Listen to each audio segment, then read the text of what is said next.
इतना ही अंतर है, मैं कहता हूँ आँखन देखी, तू कहता कागज की लेखी। इतना ही अंतर है। जिन लोगों ने उनको देखा है वो जानते हैं कैसा होता है। अब जो लोग जान रहे हैं वो सुन के जान रहे हैं। तुरंत ही आदमी आया भागता हुआ कि महाराज जी की तबीयत खराब है, वहाँ रामकृष्ण मिशन लाएं।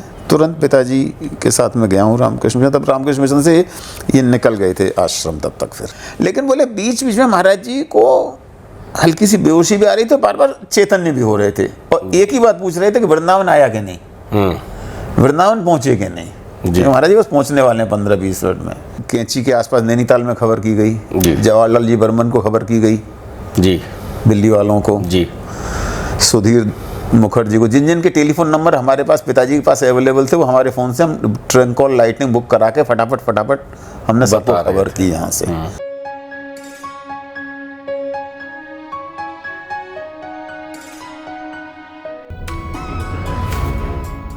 देखिए सुधीर मुखर्जी उसमें बहुत आते थे, ये रामदास बहुत आते थे। डॉक्टर हाँ अमेरिका वाले जी जी, ये बहुत बार तो हमारे बगल वाली कोठी में ठहराए पिताजी। उस समय तो होटल थी नहीं ना वृंदावन में। 10-15 दिन 25-30 आदमी जी हाँ यहाँ ठहरते पीछे। एक बार कैसे होती थी भोजन व्यवस्था? भोजन व्यवस्था कई बार तो हलवाई लगा के यहाँ होते थे, नहीं तो वहाँ पे आश्रम में जाके भोजन करो। आश्रम में तो भोजन चलता रहता था। अच्छा। भोजन की तो कोई दिक्कत थी ही नहीं, भंडारा चलता रहता था। कितने भी आदमी आओ, भंडारे में कोई कमी ना सवाल ही नहीं है। आज की पीढ़ी और उस दौर की पीढ़ी में क्या अंतर है? आज के दौर के और उस दौर के जो भक्त हैं उनमें क्या अंतर है? इतना ही अंतर है, मैं कहता हूँ आँखन देखी, तू कहता कागज की लेखी। इतना ही अंतर है। जिन लोगों ने उनको देखा है वो जानते हैं कैसा होता है। अब जो लोग जान रहे हैं वो सुन के जान रहे हैं। उतना ही फर्क है।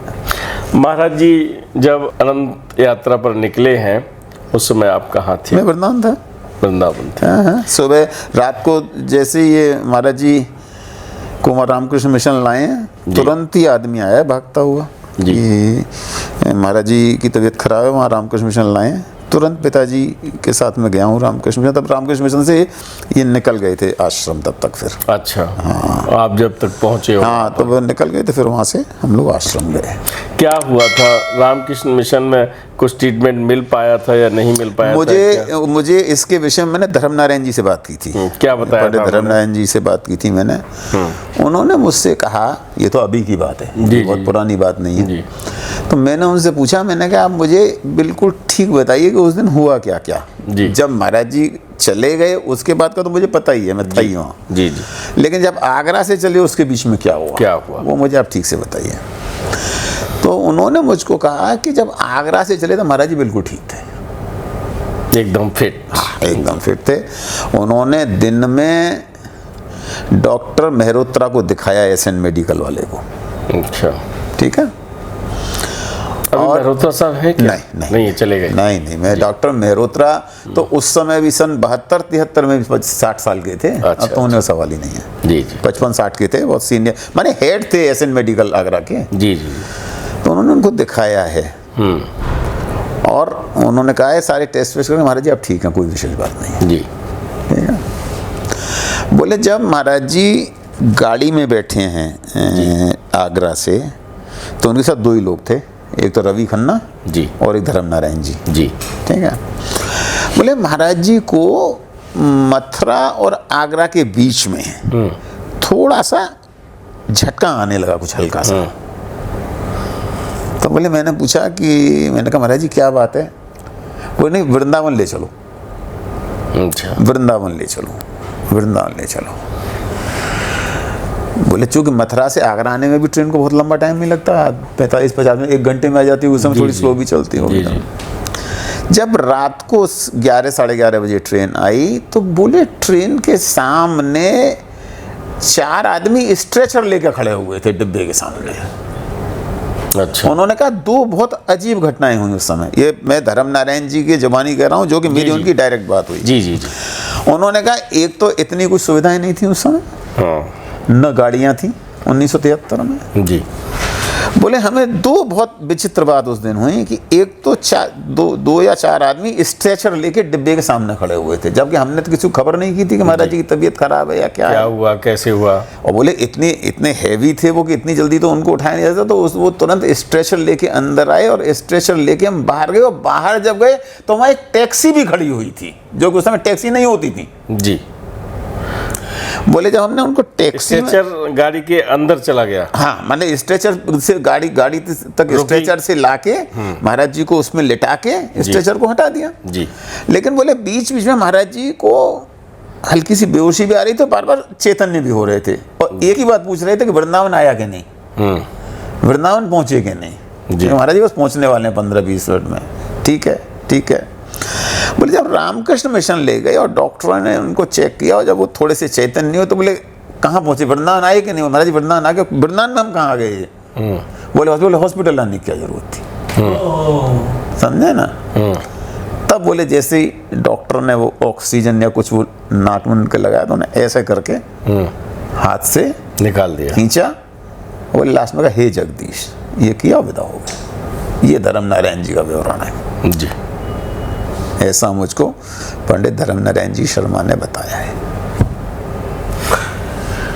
अंतिम यात्रा के दो ही साक्षी रहे हैं और दोनों ही अब इस दुनिया में नहीं हैं। मेरा संपर्क दोनों लोगों से हुआ था।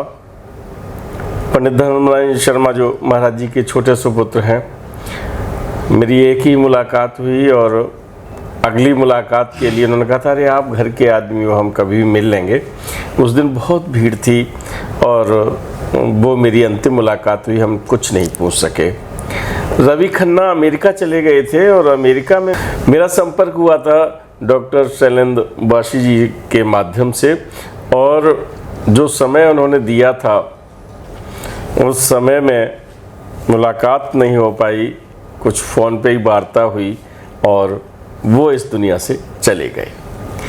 अब बहुत महत्वपूर्ण बात आपने बता दी, आपसे वार्ता हुई, आपसे मुलाकात नहीं होती तो ये बिल्कुल आंखों देखा हाल आपको नहीं मिलता। एक तो ये कि महाराज जी वृंदावन से ही विदा होना चाहते थे,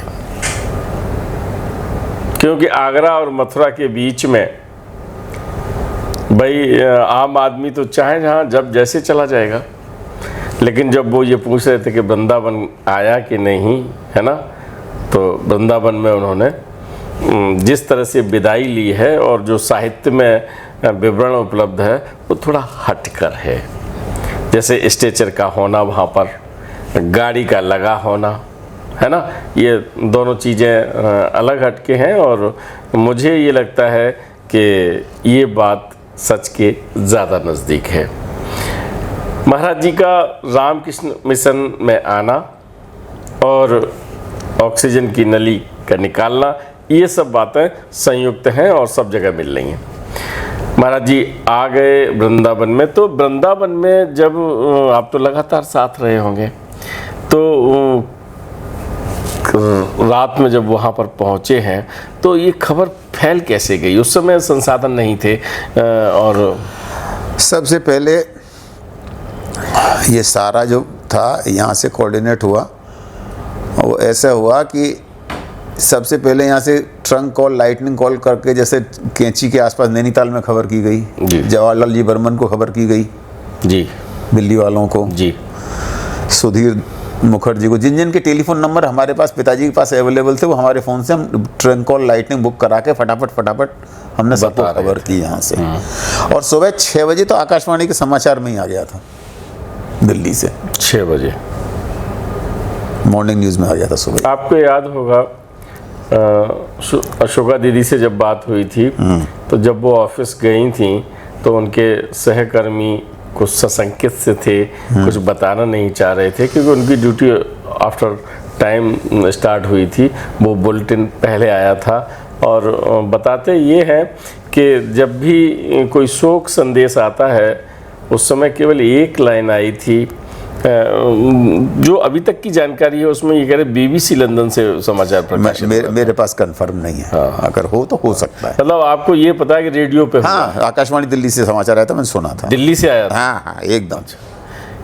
ये भी बताया था कि भारत के प्रसिद्ध हाँ हाँ हाँ हाँ एक ये सब। हाँ हाँ ठीक, तो ये समाचार मिले हैं और सुधीर दादा के यहाँ टेलीग्राम से खबर गई थी, ऐसा उन सब ने बताया था। दादा बाद में आ पाए थे। ये नैनीताल वाले तो आई गए थे शाम तक। हाँ, नैनीताल ये वाले सब आ गए सिद्धि माँ थे। वगैरह ये सब तो आई गई थी।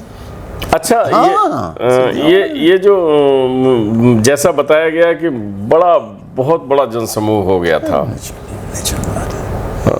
तो हाँ, स्वाभाविक बात है। फिर से एक बात आती है विदाई में, जब विदाई के मुझे साक्षी मिलते हैं तो मैं उनसे पूछता हूँ। महाराज जी की अंतिम विदाई उनके भक्त अपनी तरह से करना चाह रहे थे। कैंची वाले कैंची में करना चाह रहे थे, वृंदावन वाले वृंदावन से करना चाह रहे थे, गांव के अकबरपुर ले जाना चाह रहे थे, कुछ गंगा जी पर ले जाना चाह रहे थे, कुछ यमुना जी पर ले जाना चाह रहे थे। ये जो बातें आई थी, क्या रहा था उस समय? कुछ नहीं, सब लोग अलग अलग ग्रुपों में बैठ के बात कर रहे थे। देखिए ऐसा होता है जी कि एक जब महान व्यक्तित्व कोई होता है तो उससे 1000 लोग जुड़ते हैं, लेकिन जब वो चले जाते हैं तो ये सारा खेल अनाथ हो जाता है जी। सब अब अपना ग्रुप बना के बात कर रहे हैं। वो कैंची वाले कैंची की कह रहे हैं, वहाँ वाले वहाँ की कह रहे हैं, कोई गंगा जी कह रहा है, कोई कह रहा है जल समाधि दो, कोई कह रहा है अग्नि संस्कार होगा, कौन करेगा क्या करेगा। लेकिन सब चीज़ें थोड़ी देर में ही क्लियर हो गई सारी चीज़ें। पहली बात ये थी वृंदावन में ही होगा जी। इसमें 2 बातें चली कि यमुना जी पे किया जाए कि आश्रम में किया जाए। तब पागल बाबा ने कहा आश्रम में करो। कौन करेगा? धर्मनारायण जी करेंगे, क्योंकि बहुत से लोग ये बात नहीं जानते थे क्योंकि महाराज जी के सुपुत्र हैं ये, ठीक है ना। ये उसी दिन डिस्क्लोज हुआ है लोगों को ज़्यादा। उससे पहले लोगों को पता नहीं था कि महाराज जी गृहस्थ भी हैं, कुछ पता नहीं था। अगर आप कभी उनसे पूछें महाराज जी से, जैसे कई लोग पूछते हैं महाराज जी आपकी उम्र कितनी है, महाराज जी आपका जन्म कहाँ का है, जैसे थोड़ा कुछ लोग पूछ लेते हैं ना ज़्यादा स्मार्ट होने, तो हमसे कहते क्या आदमी के बारे में बात करते हो, शरीर का क्या है, क्या करना है तुम्हें जान के। तो महाराज जी कोई स्पष्ट जवाब देते नहीं थे, तो लोगों को कुछ पता ही नहीं था। परिवार भी है कि बेटा भी है कि बेटी भी है। आप के परिवार को भी तभी पता चला था? पिताजी को थोड़ा सा भनक थी, कन्फर्म नहीं था। पिताजी ने ये बात पूछी ठाकुर किशन सिंह जी से। हाँ। मैं बैठा था, मैं साथ में था पिताजी। अच्छा। ये जो आश्रम में ही बैठे हैं, तो पिताजी ने पूछा कि भाई साहब अग्नि संस्कार की बात हो रही है तो करेगा कौन? हाँ, तो उन्होंने कहा कि धर्मनारायण करेंगे। वो थोड़ा ऐसे ही बोलते थे, धर्मनारायण करेंगे, तुम समझते नहीं हो। तो कहेंगे धर्मनारायण जी से क्यों करें, तुम जैसे महाराज जी का लड़का है देखो। लेकिन महाराज जी के सामने बहुत कम लोग जानते थे कि ये पंडित धर्मनारायण जी उनके बेटे हैं, बहुत कम लोग जानते थे। मित्रों, मैंने अकबरपुर में बात की, मेरी कैंची धाम में भी बात हुई इस संबंध में, और महाराज जी के उस समय उस अंतिम विदाई के आप साक्षी रहे हैं। तो पागल बाबा ही ऐसे बाबा आए हैं सामने जिन्होंने इस बिंदु का निराकरण किया था। और सच में अगर वही चीज़ है कि महाराज जी जो कराते रहते हैं, पंडित वासुदेव शास्त्री जी से उन्होंने उस भूमि का जहाँ अंतिम संस्कार हुआ है पवित्रीकरण कराया था, नवरात्रों पर ये सब चीज़ें थी। उन्होंने अशोक के पेड़ जो आगे लगे हैं, जब वो उधर लगाए जा रहे थे तो मना कर दिया था कि नहीं ऐसे लगाओ, है ना। तो ये सब चीज़ें इंगित करती हैं। और इंजीनियर जगमोहन शर्मा ने तो खुद देखा था कि महाराज जी वो जो अग्नि की लपटें जो उठ रही हैं उसके ऊपर विराजमान है ना। तो ये महाराज जी की अजीब लीला रही है।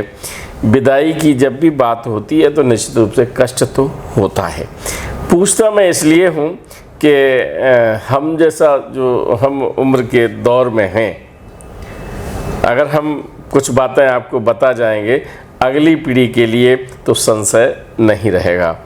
बहुत चैनल हैं महाराज जी के बारे में बहुत लोग बता रहे हैं, लेकिन वो केवल सबके लिए मैं नहीं कह रहा हूँ, लेकिन कुछ तो नितांत गलत बता रहे हैं। और किसी क्षेत्र में बहुत बड़ा कद कर लेने के बाद केवल मैं आपसे कहना ये चाहता हूँ, अगर किसी संत के बारे में कुछ कहना चाहते हैं तो पूरी अन्वेषण के साथ कहें, अपना इन्वेस्टिगेशन ज़रूर कर लें और अगर कोई साक्षी मिले तो उससे बात कर लें। आपने बताया कि धर्मराज जी को बहुत कम लोग जानते थे कि इनके बेटे हैं या महाराज जी ग्रस्त हैं।